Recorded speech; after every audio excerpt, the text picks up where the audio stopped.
सालाना दिया जाएगा।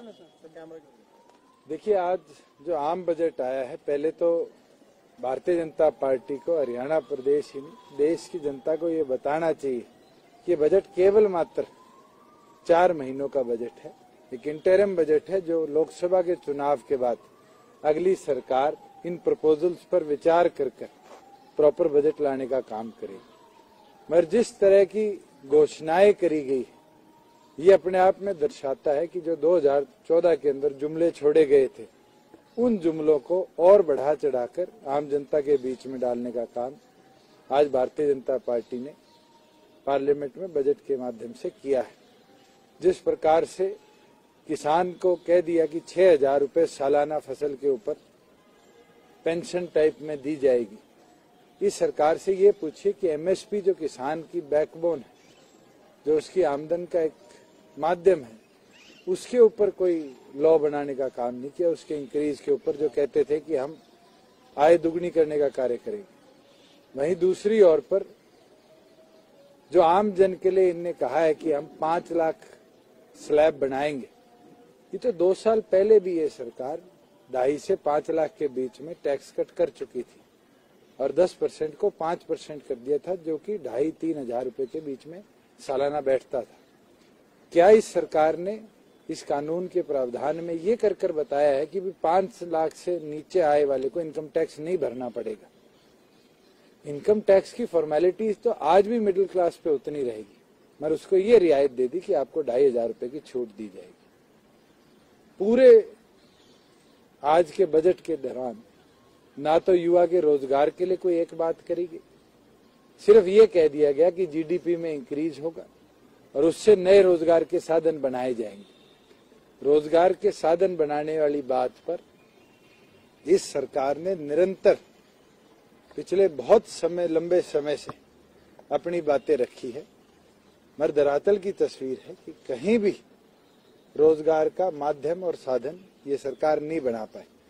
और अंत में प्रधानमंत्री ने खुद कहा कि पकौड़े बनाने का काम भी एक रोजगार का साधन है। क्या आप ITI करे हुए मेक इन इंडिया की बात करते हो, मुद्रा की बात करते हो और फिर कहते हो कि जीडीपी इंक्रीज होगा तो रोजगार बनेंगे। दूसरी ओर पर खिलाड़ी जो कि युवा के अंदर एक अपने आप में अलग पहचान रखते हैं, पूरे बजट में ना तो GST में इक्विपमेंट्स पे कोई कटौती करेगी और वहां दूसरी ओर पर कोई विशेष प्रावधान खिलाड़ियों के लिए सरकार ने नहीं किया। जहां कहते थे कि हम पानी की व्यवस्था बनाएंगे, पूरे बजट के अंदर इंटरलिंकेजेस ऑफ रिवर को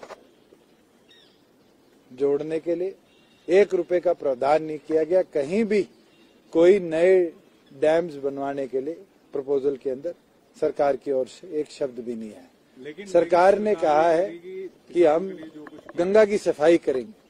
ये तो सरकारी आंकड़े बताते हैं कि 1.5 लाख करोड़ से ज्यादा आज तक गंगा और यमुना की सफाई में खर्चा हो चुका है और आज उसकी जो हालात है वो मेरे से बेहतर आपका कैमरा दर्शा सकता है। और अभी भी ये कहते हैं कि हम सफाई करेंगे, तो एक चीज स्पष्ट होगी, जैसे आज माननीय वित्त मंत्री जी पीयूष गोयल जी कह रहे थे कि आपका टैक्स गरीब के पास जाता है, आपका टैक्स, एक चीज साबित होती है कि आपका टैक्स आज गंगा की सफाई के नाम पर ये लुटवाने का काम करें। आपके टैक्स को सरकारी परियोजनाओं में इश्तिहार निकालने के नाम पर लुटवाने का काम करते हैं। और उसका आंकड़ा CAG की रिपोर्ट बताती है कि बेटी बचाओ बेटी पढ़ाओ का जो टोटल पैसा है, उसका 51% पैसा सिर्फ एडवर्टाइजमेंट में लगाया गया है। और ये स्पष्ट है कि टैक्स पेयर के पैसे को आमजन की सेवा की बजाय ये सरकार इश्तिहारों में और अपनी पब्लिसिटी में बर्बाद करने का काम। लेकिन जींद का नाम आया, आज कहा गया कि भाई जींद में जो जीत मिली है बीजेपी को, वो हरियाणा के विकास मॉडल पर मोहर लगाती है और बजट सेशन की चर्चा थी, उसी दौरान उस जीत का भी जिक्र कर दिया गया।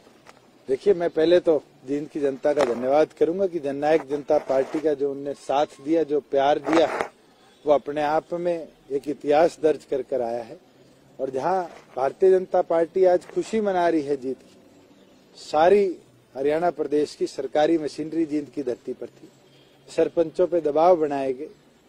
आप खुद पता करिए कि किस प्रकार से वहां पर पुलिस ने भी जाकर लोगों के लिए वोट मांगने का काम किया है, मगर वो अपने आप में बाई इलेक्शन सरकार के पक्ष में जाता है और खास तौर पर विधानसभा का, और ये नजरिया आपको राजस्थान में भी दिखा। मगर जहां हम अपने एक्सपेक्टेबल वोट्स की बात कर रहे थे, जननायक जनता पार्टी ने उतने वोट्स लेने का काम किया है। हम जरूर अपने आप को रीस्ट्रेटेजाइज करेंगे आगे और बेहतर तरीके से कैसे हमें चलना चाहिए, मगर जींद की जनता ने यह साबित कर दिया कि 50 दिन पुरानी पार्टी ने हरियाणा प्रदेश की जनता का दिल जीतने का काम किया है। और एक चीज दर्शा दी, जो लोग हमें बच्चा कहते थे, जो लोग हमारी जमानत जब्त करने की बात करते थे, वहां एक की तो जमानत शायद 800 वोटों से बची, और दूसरी जो हमें जब्त कराने की बात करते थे, उनकी तो जमानत जब्त होके भी जमानत जब्त होगी। मगर ये पहली बार है कि इतना बुरा प्रदर्शन हरियाणा प्रदेश में किसी ऐसे दल को देखने को मिला। जो सुभाष बराला कहना है कि जो 6,000 रुपए की बात हुई है किसानों को, उसका हरियाणा में 70% किसानों को फायदा होगा, कितना इत्तेफाक रखते हैं? देखिए 6,000 रुपए कैसे दिया जाएगा? 5 एकड़ के ऊपर ये 6,000 देने की बात करते हैं, क्या प्रति एक एकड़ 6,000 रुपए दिया जाएगा या टोटल 5 एकड़ पे 6,000 रुपए दिया जाएगा? इसके ऊपर सबसे बड़ा क्वेश्चन मार्क है, जिसको वित्त मंत्री क्लियर नहीं कर पाए। दूसरी चीज, 6,000 रुपए में तो किसान के बीज भी नहीं आएंगे 2 फसलों के। आपको अगर अपनाना था तो तेलंगाना वाला मॉडल अपनाते, जहां प्रति एक एकड़ किसान को सालाना 18,000 रुपए दिए जाएंगे, जिससे उसकी खाद और बीज की सुविधा तो समय आने पर पूरी हो जाएगी। तो ये अनेकों ऐसी चीजें हैं जिसके ऊपर क्लैरिफिकेशन मेरे ख्याल से आने वाले जो 2-3 दिन पे चर्चा होगी और पार्लियामेंट के अंदर मंडे और ट्यूसडे पे डिस्कशन होगी, उसके बाद क्लैरिफिकेशन आएगी।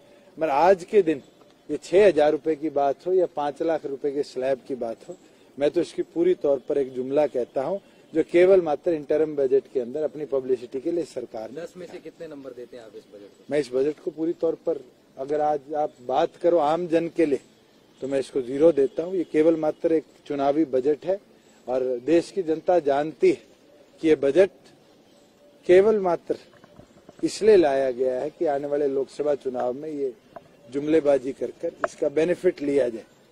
मगर जनता हर चीज देख रही है और जनता जानती है कि 4 महीने तक ये केवल मात्र प्रपोजल्स हैं। आम जन को इसका बेनिफिट नहीं पहुंचेगा जब तक आम जन इस चीज को इम्प्लीमेंट प्रॉपरली होते हुए नहीं देखेंगे। और प्रॉपरली इम्प्लीमेंटेशन के लिए इसको जनरल बजट जो मई एंड में जून में आएगा उसके अंदर पास होना था। दुष्यंत जी, उन्होंने कहा है कि हमने कांग्रेस के, बीजेपी कह रही है हमने कांग्रेस पे सर्जिकल स्ट्राइक की है, जो 70 सालों में नहीं हुआ वो इस सरकार ने किया। किसान को एमएसपी भी दिया और अब हर साल मैं तो भारतीय जनता पार्टी से ये बोलूंगा कि आप सर्जिकल स्ट्राइक की बात करें, कांग्रेस को घेरने की बात करें, इससे देश आगे नहीं बढ़ेगा। आप तो वो लोग थे जो कुर्ते उतार कर स्वामीनाथन आयोग रिपोर्ट के लिए धरने देते थे। कहाँ गई वो स्वामीनाथन आयोग की रिपोर्ट की घोषणाएं?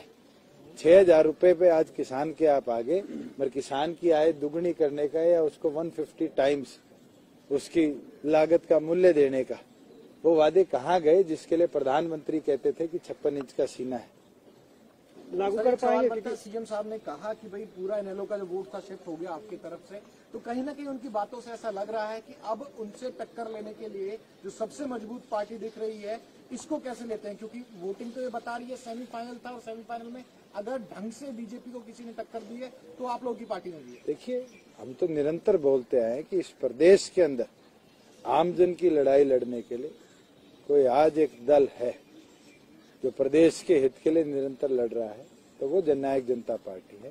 और हम पूरी तौर पर आगामी लोकसभा के लिए भी और विधानसभा के लिए भी तैयार हैं, मजबूती से अगले चुनाव को लड़ेंगे और प्रदेश के अंदर जननायक जनता पार्टी की सरकार बनाएंगे। और जहां सरकार की बात है, चुनाव समाप्त हो लिए, सरकार को बोलिए तैयार रहिए। जो सरकार अपने आप को ईमानदार कहती है, जो सरकार कहती है हमने प्रगति कराई, विकास कराया, अब समय आ चुका कि हम भी उनकी पोल खोलें और जल्द आपके बीच में इस सरकार के जो घोटाले हैं, घपले हैं, उनको पब्लिक करने का काम करें। सर, आज जो बजट पेश किया गया, क्या लगता है लागू कर पाएंगे? क्योंकि समय कम रह गया, 3-4 महीने का।